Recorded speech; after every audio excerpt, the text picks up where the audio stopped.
Hello friends. आज की चर्चा मेजेस्को के बारे में।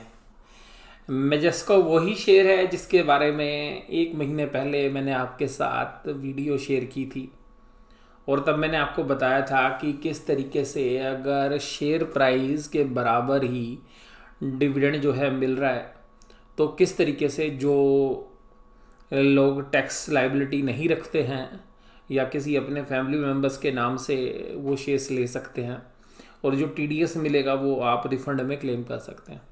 और उसके बाद जो शेयर्स बचेगा उसमें रियल एस्टेट का बिजनेस और कंपनी की इन्वेस्टमेंट बचेगी।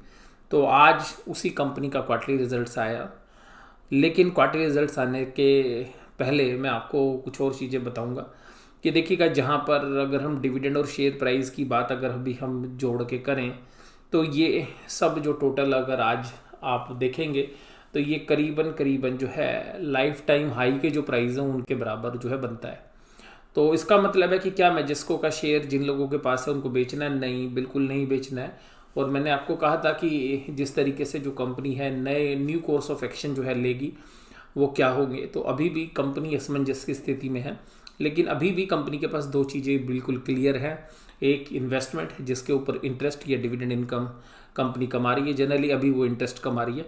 दूसरा, इनके पास एक रियल एस्टेट प्रॉपर्टी है जिससे ये एक रेंटेड इनकम कमा रहे हैं, तो उसको भी सेल करके या तो शेयर होल्डर्स में डिविडेंड के रूप में बांटेंगे या अभी कंपनी के बोर्ड ऑफ डायरेक्टर से डिसाइड करेंगे कि आगे क्या करना है, क्या फ्यूचर कोर्स ऑफ एक्शन रहने वाला है। तो जिस दिन ये स्प्लिट हुआ था, यानी कि हम ये कह सकते हैं कि डिविडेंड देने के बाद जो वैल्यू बची थी वो करीबन 12 रुपये थी और वो सर्किट लग गया था उसमें, वो अपर सर्किट है, उस दिन से अपर सर्किट लग रहे हुए हैं। मुझे ऐसा लगता है कि अभी 70-80 रुपये तक शायद सर्किट ही चलेंगे। और ऐसा मुझे क्यों लगता है ये अभी आपको जो मैं रिजल्ट एनालिसिस करूँगा तब इस चर्चा के साथ ही आपको ये पता चल जाएगा कि ये जो सर्किट्स हैं वो क्यों अभी ऊपर तक लग सकते हैं।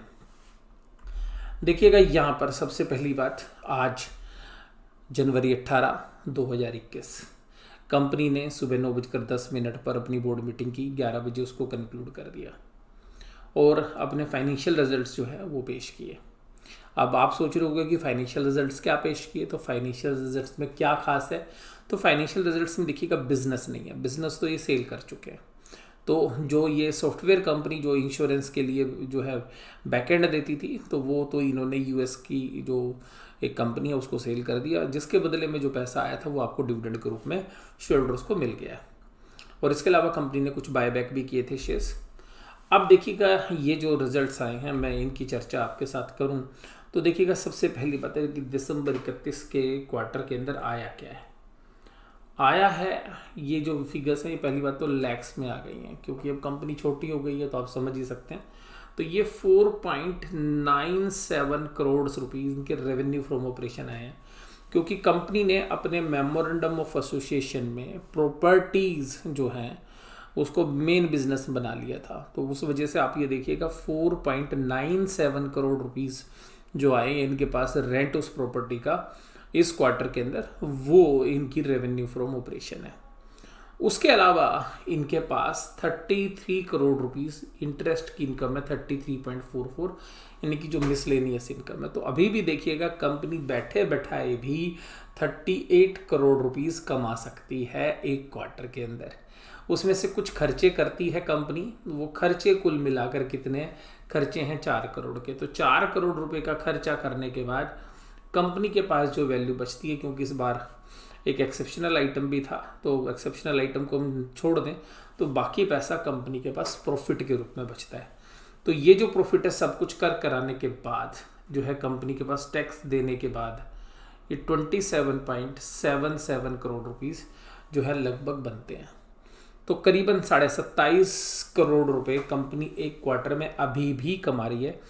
और बायबैक के बाद जो है नंबर ऑफ़ शेयर्स भी जो है रिड्यूस हो गए हैं पहले के मुकाबले में। तो जो नंबर ऑफ़ शेयर्स है उन नंबर ऑफ़ शेयर्स से अगर हम डिवाइड करें, क्योंकि कुछ हिस्सों दी गई थी, उसके बाद ये जो नंबर्स ऑफ शेयर्स है 5 रुपये की फेस वैल्यू वाली जो शेयर कैपिटल है उसको आप डिवाइड कर लेंगे 5 से, तो नंबर ऑफ़ शेयर्स आएंगे। तो एक शेयर्स पर EPS आ रही है 9.27 रुपये।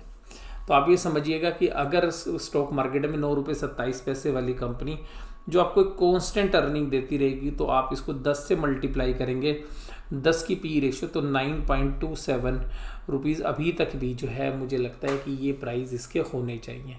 तो जब तक ये प्राइस नहीं आएंगे हमें लग रहा है सर्किट लगते रहेंगे।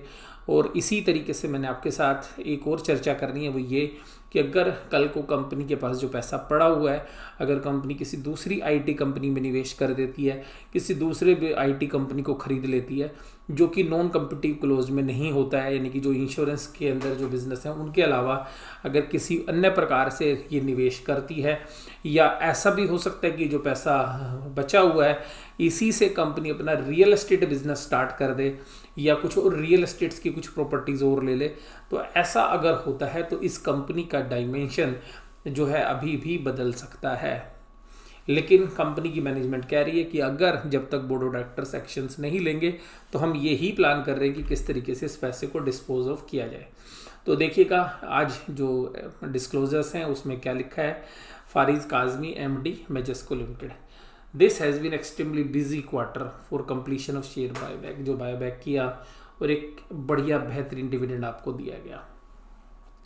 उसके बाद हमारी ये परफॉर्मेंस निकल कर आई है और कहता है we are seeking necessary advice on the next steps, हमें अगला कदम क्या लेना है, to be able to distribute the balance cash to the shareholders in an optimal manner, किस तरीके से वो पैसा शेयर होल्डर्स को लौटा दिया जाए, and would keep the investor share holder updated of the developments, और उसके बारे में हम जो है अपडेट करते रहेंगे। देखिएगा अभी कंपनी ने अपने पत्ते नहीं खोले, अभी केवल कंपनी यही कह रही है कि हम आपको वो पैसा बांट देंगे शेयर होल्डर्स में।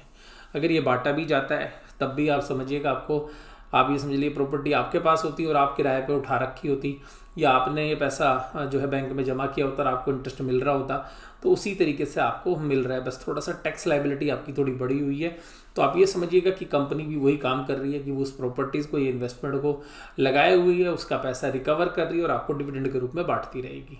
तो अभी देखिएगा यहाँ पर 5 करोड़ के जो है इनके ऑपरेटिंग रेवेन्यूज़ है, यानी कि वो पैसा जो किराए के रूप में इनको लगभग मिल रहा है। उसके बाद 33.4 करोड़ जो है इनको इंटरेस्ट के रूप में जो इनकम आ रही है, जो इन्वेस्टमेंट पे आ रही है, 38.4 करोड़ के रेवेन्यूज़ है, और उसके सामने 27.8 करोड़ के प्रॉफिट है, और जो कि EPS के रूप में 9 रुपये 30 पैसे बनती है। तो 9 रुपये 30 पैसे को 10 से मल्टीप्लाई कर दिए, 93 रुपीज़ अभी आपके शेयर्स की वैल्यू बचती है।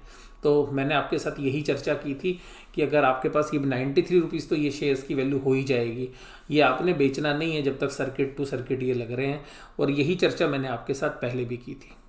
अभी इस कंपनी में आगे चल के क्या आउटकम आता है ये तो देखिएगा आने वाला समय ही बताएगा, लेकिन हमें लगता है कि अगर अगले क्वार्टर में भी कंपनी ने कुछ एक्शन नहीं लिए तो आपको एक डिविडेंड की पेमेंट शायद आपको और हो सकती है।